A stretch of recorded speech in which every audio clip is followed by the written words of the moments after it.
Hey guys, hopefully you have already filled out your planner for reading 30 minutes and to finish the Ravine and the signpost assignment, which you'll know by the end of this video what to do.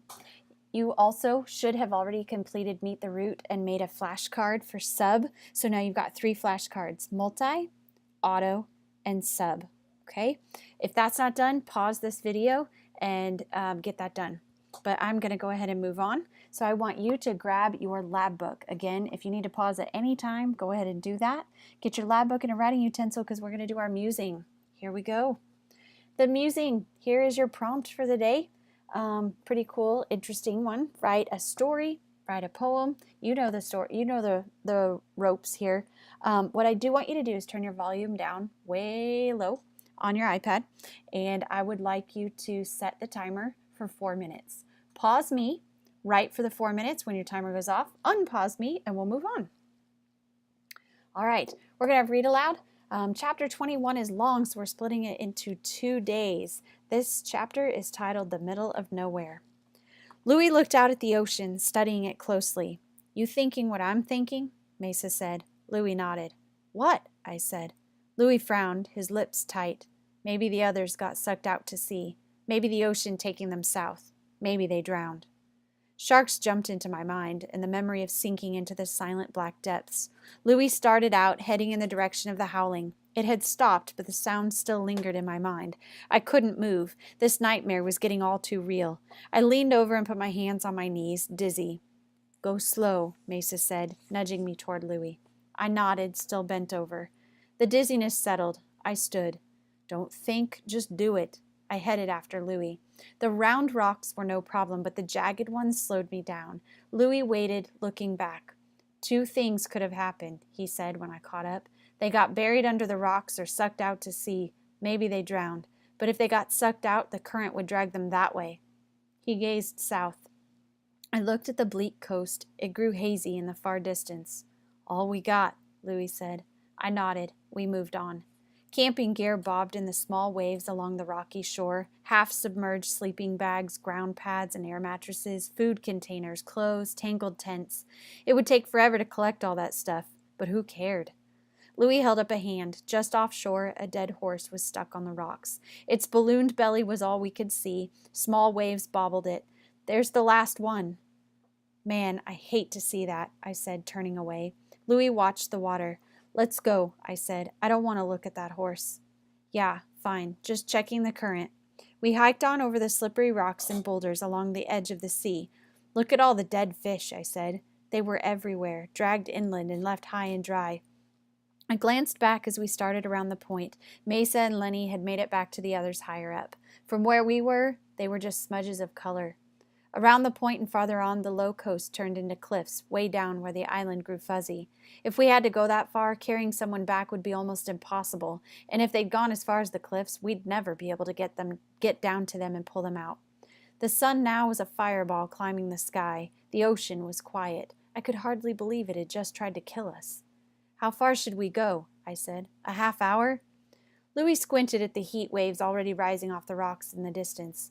Whatever it takes. I'd walk around this island 6 times to find them. I flinched. I would too. So why'd I say a half hour? Now there's a tough question for you. I wonder what does that make you wonder?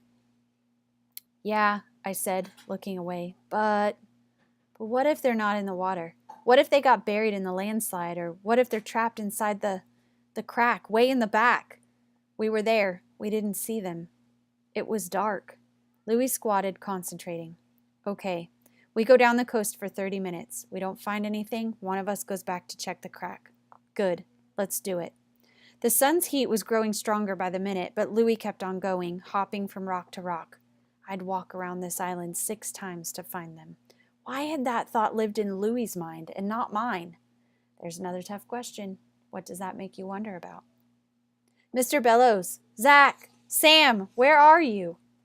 I squeezed shut the eye behind the cracked lens and tried to keep up. It was hard. You need 2 eyes to get 3 dimensions. Using only 1 eye left my vision flat, which wasn't good for jumping rocks, but it was better than adding the distortion of the cracked lens. 10 minutes went by. Down close to the ocean, the rocks had been smoothed by the sea and were easier on my feet. 15 minutes. 20. Dylan! Louis pointed out to sea. Something was out there, way out. Looked like 2 bodies hanging over an air mattress. Yeah! Looks like Mr. Bellows. And Sam, maybe? I don't think that's Zach. We scrambled down to the water, black crabs scattering into the cracks as we approached. I shaded my eyes. Are they moving? No. We got to get out to them. I can't swim that far, Louis said. I tried to judge the distance, looked like half a mile, maybe more, and maybe I couldn't swim that far either. And what about sharks? If we'd seen one, there could be more, maybe lots more.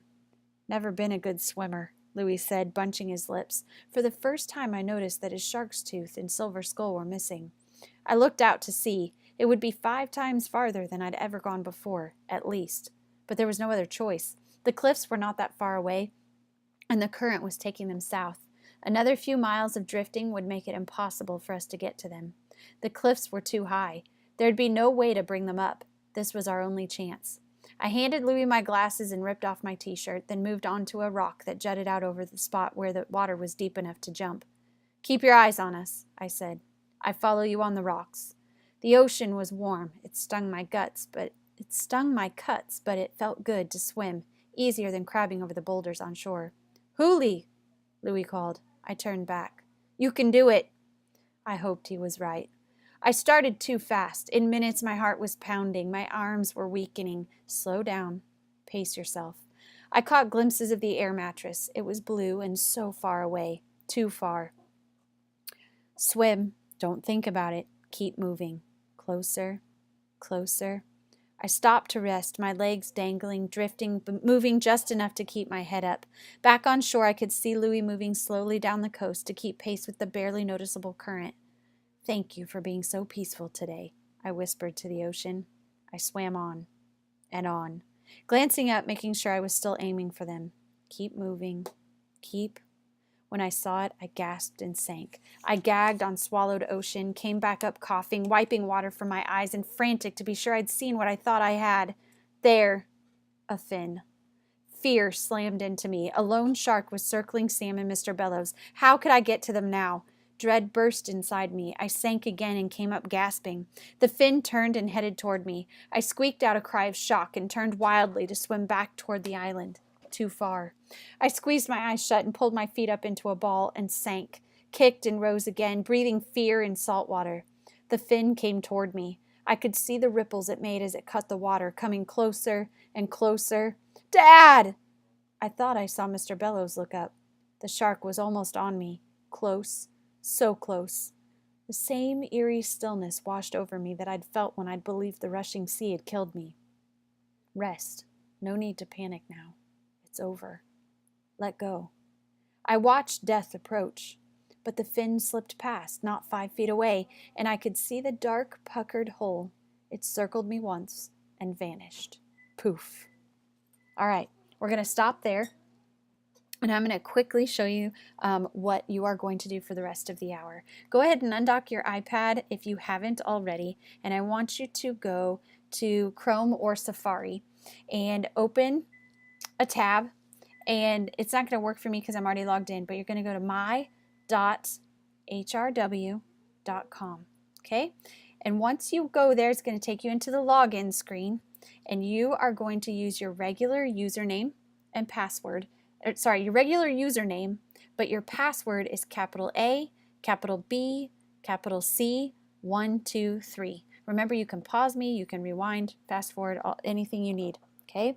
All right. So once you get logged in, you're going to see that you have a couple of assignments. One of them is to simply read the text. You should have picked up a piece of paper from the music stand that you're going to use while you read your story. The other assignment, you're going to see one that says to read the Ravine, but the other one is for tomorrow, so ignore that for today. I want you to go ahead and click on the student ebook, and it's going to open. I'm not really sure where it's going to take you. Oh, I hope it didn't log me out. Come on. If it doesn't work, always hit the refresh button, the little circle up here. That's a big help. Okay, so I'm going to use the table of contents. That's going to be your favorite thing in this book is the table of contents. So this might be where it loads you. You're going to click on contents, Collection 1, Facing Fear. The Ravine is the story we're reading, and today we're going to choose Read the Text. The awesome part is this story called The Ravine is by our author Graham Salisbury, who wrote The Night of the Howling Dogs. So take a little bit of time to read his story there. It's just a quick paragraph, kind of interesting facts. All right, so I'm going to show you a little bit about your textbook. One thing you can do when you see these little close read buttons, push on them and they will give you, they'll have like people talking and doing some thinking about the text. And so as you do that, it can help you think, and that's what good readers do, is think about their text. That's why we're doing this whole signpost thing. That's one thing you can do. You can also take notes by holding down and highlighting, and you can see a little add note pops up, and then you can type in there. The really important thing is you have to click the save button. If you don't click the save button, it doesn't work. There's also a notebook feature, but we'll talk about that later. What I want you to do is read the story. You can also listen to it. You'll notice there's an audio button. So if you are interested in that, click the audio. It'll read a page at a time. So it'll read a page, then you have to scroll and click audio again, and then scroll and click audio. It's up to you. You can read it on your own or you can listen. It doesn't matter. But while you're doing that, the important part is this little thing here that you picked up from the music stand. And I've already written on this a couple of times, so I'm going to kind of go back up and do a little bit here. You can see that you've got one side that's again and again, and you have the other side that is tough questions. Okay, this is where you're showing me your thinking. Okay, so the first part of this double entry journal type thing is that first you capture what you have read. So you can see, or like the signpost that you find. So you can see that I've written here. I'm going to change my color back and kind of rewrite it. You can see I've got again and again. And then I write out the part of the ravine that is an again and again. You can see that right here, up here in this top part. Notice that that is the words from Hatchet, okay? Then it's also going to be really important that you put Salisbury and the page number that you found it on. Okay, that's the easy part. You're just copying. The tough part, but the most important part, is this other side over here, where I've written the word think. You can see that. This is where I want you to answer the anchor question, okay? So it's going to be really important that you think. This is where the main part of your grade comes from, the thinking that you do behind it. Use this example right here, guys. Use this. This is a good thinking. There's several sentences there. That's what I want, okay? I want you to really think hard about this. You're really going to understand your text better. So you're going to do more than one. That was the other thing I wanted to point out. Be sure that you understand that you are doing examples, not just one, just more again and agains that you can find, and also as many tough questions as you can find. Okay, so you're going to be working on this. If you don't get it done, it is your homework. So I want you to finish up, because then I want you to come in tomorrow and you're going to have another task to do with it. Anyway, that is it. Work hard. If you have technology issues, there are hard copies of the textbook over on the counter, but please, please, please do not try to be distracting to me as I'm trying to get through everybody, and work hard, and we'll talk to you soon.